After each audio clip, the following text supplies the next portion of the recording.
এই দেখো বা তোমরা কেমন আছেন? আজকে আর কি করবো বা দেখো, আমি নিজে নিজে আজকে ভাত রান্না করছি, তা আবার চাউল সিদ্ধ। কি করবো কও? বউ গেছে বাপের বাড়ি, মা হলো অসুস্থ।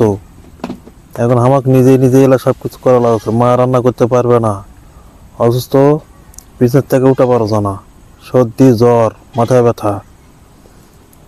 এখন আমি কি করবো?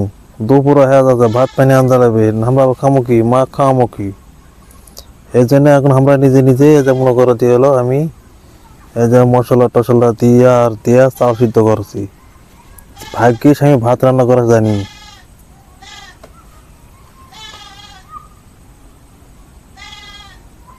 না হলে তো আমার তো না খাওয়া থাকা লাগতো, হোটেলে যা খাওয়া লাগতো। হোটেলত নাই খাওয়া পান্ন সেটা ঠিক আছে, কিন্তু আমার আব্বা আমার মা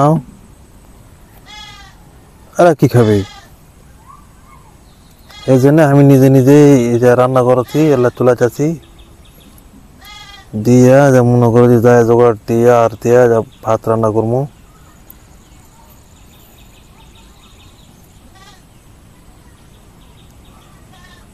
জানি না কেমন হবে, তাই খুব চেষ্টা করবো ভালো করার জন্যে।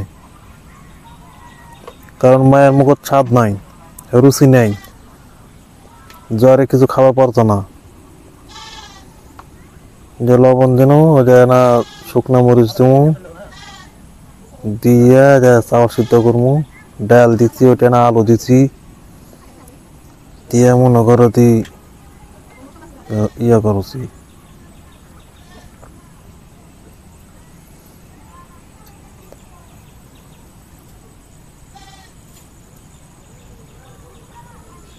আমার মতো মাও পাগলা লোক কে কে আছে? বাপ মা পাগলা লোক, আমি আর বাপ মা খুব ভালোবাসি এবং তাদেরকে যাতে কষ্ট না হয় সেজন্য আমি আপ্রাণ চেষ্টা করি। যেখানে আমি রান্না করা শিখেছি, আগের থেকে রান্না করা পারি। অধিকাংশ সময় নিজের কাম নিজেই করে খাই, নিজে নিজে ভাত তুলে খাই, নিজে নিজেই যখন যেটা মন চায় তখন সেটা রান্না করি। অনেক ক্ষেত্রে বউ বাইরে থাকলেও আমি নিজে নিজে রান্না করি, কারণ বউ করতে না আরাম দেওয়া লাগবে। আরাম না দিলে তো বাড়িতে আবার অশান্তি হয়ে যাবে। হ্যাঁ হ্যাঁ,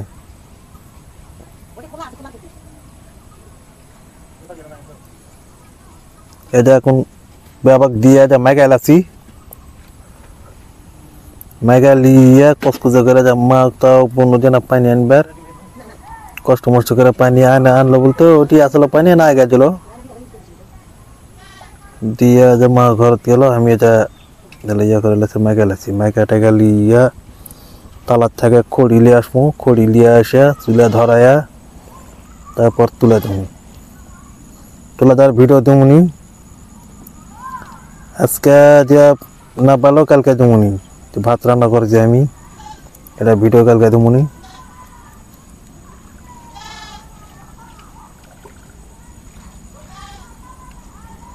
আবার রাত্রে ভাত রান্না লাগবে। কি কম, আজকে বউ গেছে বাপের বাড়ি, মা আছে অসুস্থ,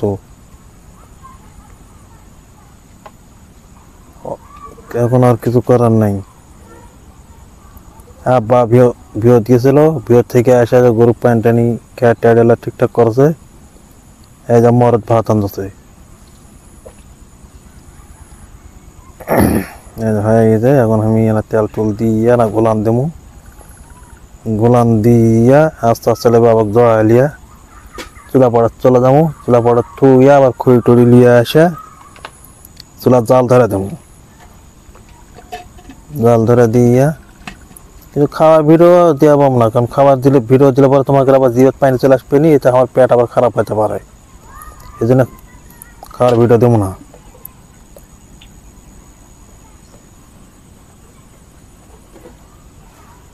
তাহলে বাবা জড়াইলে যে ঠিক আসবে এখন।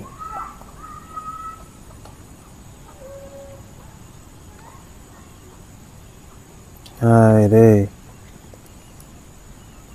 আমি বলি যে আমরা তো তোমাকে কাম করি, তো তোমরা একটা মার সাথে আমাকে জন্য না পাত্র দেওয়া জানি, আমাকে সাথে না ভিয়ে ভাঙবি না, ধান লাগাবি না, সার দিবি না, বিষ দিবি। কেন বলে কি ও তোমাকে কাম করে কত কাম করে সেটা তো আমরা তো জানি।